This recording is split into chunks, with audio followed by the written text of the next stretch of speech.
குரங்கு மாதிரி பிடிச்சிக்கிறாங்க. மக்களா தூக்கி எறிஞ்சப்பறம் வேற வருத்தப்படுறான்.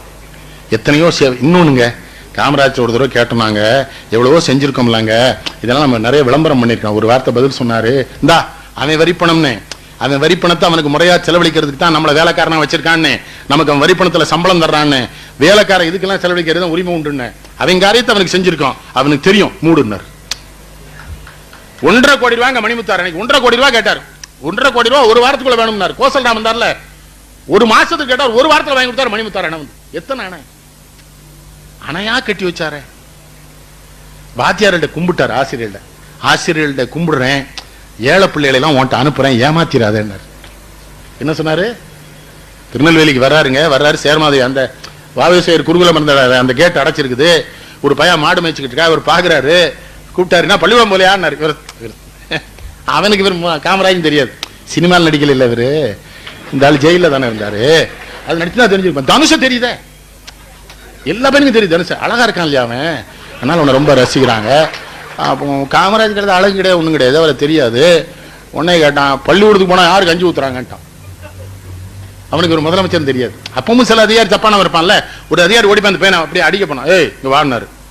நான் யாருன்னு கூட அவன் தெரியாம இருக்கான்னு, அது நமக்கு தாண்டா கேவலம். அவன் அவ்வளவு வறுமையில ஏழ்மையில இருக்கான், என்ன அவனை வெக்கமால வாடாங்க, கஞ்சி ஊத்துனா பள்ளிக்கூடம் போறியான்னாரு. அவன் இவரை ஏறாருங்க பார்த்தான், கஞ்சி நீ ஊத்துற போயான்ட்டு போயிட்டான். இவருக்கு சிரிப்பு, பயங்கர சிரிப்பு. நல்லா தானே கேட்கிறான். நேர மெட்ராஸ் போனாரு, NT சுந்தரவடியில கூப்பிட்டாரு. சுந்தரவடியில இந்த பசங்களுக்கு ஒரு நேரம் சோறு போட்டு பள்ளிக்கூடத்துக்கு கூப்பிட்டா வரவான்னு நினைக்கிறேன். அது 2 அணா மதிய உணவு. ஒரு செய்தி உங்களுக்கு சொல்றேன், புரட்சி தலைவர் எம்ஜிஆர் காங்கிரஸ்காரர் 1963 காமராஜர் பிறந்த நாள் வாழ சென்னையில கிடந்துகிட்டு எம்ஜிஆர் என்ன சொன்னா தெரியுமா? என் தலைவர் காமராஜர்னார். நினைவர்கள சித்திக்கு பெரிய பிரச்சனையாச்சு. அதனாலதான் அவர் புரட்சி தலைவர் எம்ஜிஆர் அந்த மதிய உணவு திட்டத்தை சத்துணவா விஸ்தரிச்சார். காமராஜருடைய சீடர் பாத்தீங்களா? அப்படி வந்தது மதிய உணவு திட்டம். பேட்டை ரயில்வே கேட்டை மூடிட்டாயா. ஒரு இன்ஸ்பெக்டர் ஓடி போய் அந்த ரயில்வே கேட் கீப்பர் இருக்கான்ல, அவனை கேட்ட தரேன்னா இவர் பார்த்தார் காமராஜ், அவனை கூப்பிடு. அவனை என்ன சொன்ன? கேட்ட திறக்க சொன்னேன். ஏன் ரயில் அடிபடி சாகணுங்கிறியா என்ன? ஏ உனக்கு அறிவு இருக்கா? உன்னை SBI கூட்டாரு, இவனை வேற இல்லையா போட்டு உள்ளூருக்குள்ள இருந்தா ஊரை கெடுத்து போடுவான்.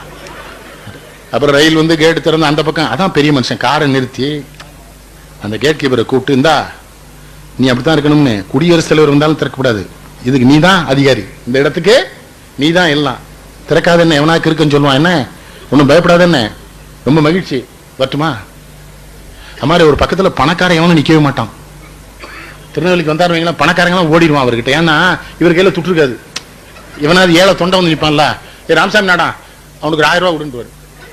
இது ஆனா அவர் எவ்வளவு வருமானம், இவன் ஏமாத்த முடியுமா அவரை? அவர் என்ன பண்ணாரு, எல்லா பேரும் வெளியே ஓடிட்டாங்க, எல்லா பேரும் கூப்பிடும்பாரு. எங்கடா ஓடுறீங்க, கொடுங்கடா, சம்பாதிக்கிறீங்கல்ல. டெல்லிக்கு போயிருக்காருங்க நேரு, இவர் எல்லாரும் இருக்காங்க, மந்திரிகள் எல்லாம் இருக்காங்க.